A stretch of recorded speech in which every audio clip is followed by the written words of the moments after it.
Lorsque la nature vous appelle, vous n'avez littéralement pas d'autre choix que de répondre. Mais que se passe-t-il si la nature vous appelle alors que vous êtes en plein milieu d'un match de football professionnel? Que faites-vous? Écoutez, vous devez toujours répondre, et nous allons voir comment certains joueurs ont répondu à l'appel de la nature en plein milieu d'un match de football.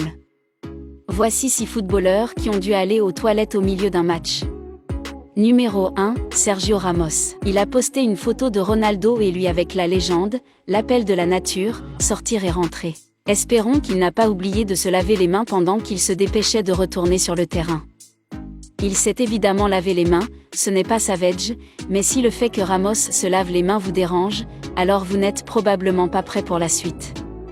Numéro 2, Gary Lineker. C'était la Coupe du Monde en Italie en 1990, et Gary ne se sentait pas très bien avant le premier match de l'Angleterre, mais il décide de persévérer et de jouer quand même. Il ne parle pas de son état de santé à son entraîneur car il ne veut pas être écarté. Il voulait en représenter son pays, mais cela s'est vite avéré être une mauvaise idée.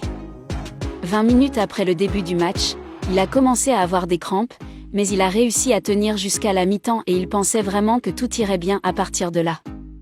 Mais 10 ou 15 minutes après le début de la deuxième mi-temps, les crampes ont recommencé, et cette fois, il savait qu'il avait des problèmes. Il s'est étiré pour essayer de bloquer un ballon et est tombé au sol, il voulait profiter de cette occasion pour se détendre un peu, mais la nature l'a appelé en plein milieu du terrain.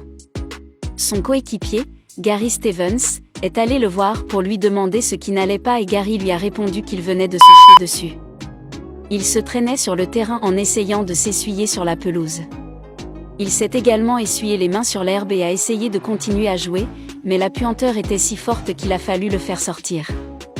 Pour aggraver son cas, le tunnel n'était pas à côté de l'abri comme dans la plupart des stades de nos jours, il a donc dû rester sur le banc jusqu'à la fin du match, et bien sûr, personne ne voulait s'asseoir à côté de lui. Cela s'est passé il y a plus de 30 ans maintenant, mais l'Internet ne peut s'empêcher de rappeler à Gary Lineker sa gaffe contre la République d'Irlande à la Coupe du Monde, et il ne se soucie pas du fait que Gary a marqué 4 buts dans ce tournoi et a aidé l'Angleterre à atteindre les demi-finales. Numéro 3, Eric Dyer.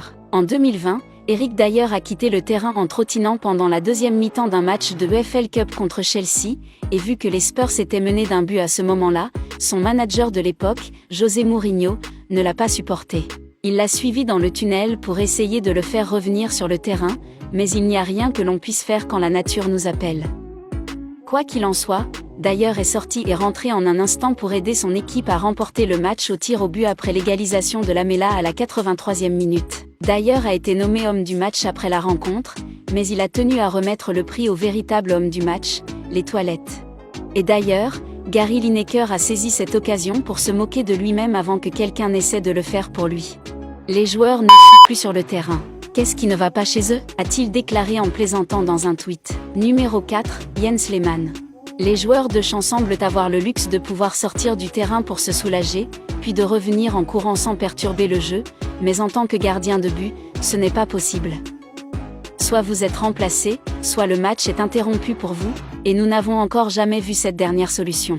Quoi qu'il en soit, lorsque l'ancien gardien d'Arsenal, Jens Lehmann, a été confronté à cette situation difficile, il l'a gérée de manière plutôt experte, c'est du moins ce qu'a déclaré le directeur sportif de son club. Le gardien de but allemand, qui jouait à l'époque pour Stuttgart, a rapidement sauté par-dessus le panneau publicitaire situé derrière le but et a semblé uriner pendant que le match se déroulait. Son timing semblait pourtant parfait, car au moment où il a sauté pour revenir sur le terrain, il faisait face à une attaque de l'équipe adverse. C'est peut-être pour cela que le directeur de son club a dit qu'il avait parfaitement géré la situation. La direction du club cependant lui a dit qu'il avait eu de la chance d'échapper à un avertissement pour ce qu'il avait fait. La question demeure, qu'aurait-il pu faire d'autre? Qu'auriez-vous fait à la place de Lehmann?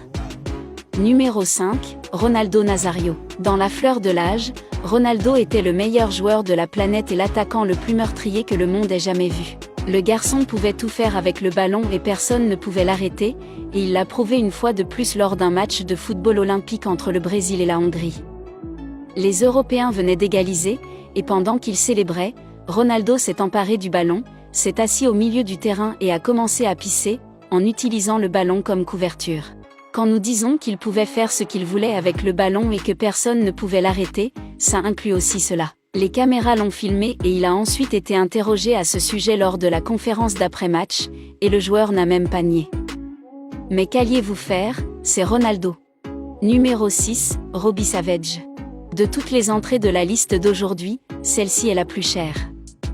Elle s'est produite juste avant le coup d'envoi et non pendant un match comme les autres entrées, mais elle était tellement emblématique que nous ne pouvions pas la laisser de côté. Cela s'est passé en 2002, Savage jouait pour Leicester City et leur match de Premier League contre Aston Villa était sur le point de commencer quand il a dû rapidement passer numéro 2. Il souffrait de diarrhée à cause des antibiotiques qu'il prenait pour une blessure à la jambe, et il devait donc aller mal. Les toilettes les plus proches étaient celles de l'arbitre, mais il s'en fichait, il y est allé quand même. Nous avons entendu dire que lorsqu'il a fini, il a laissé la porte ouverte et n'a pas tiré la chasse.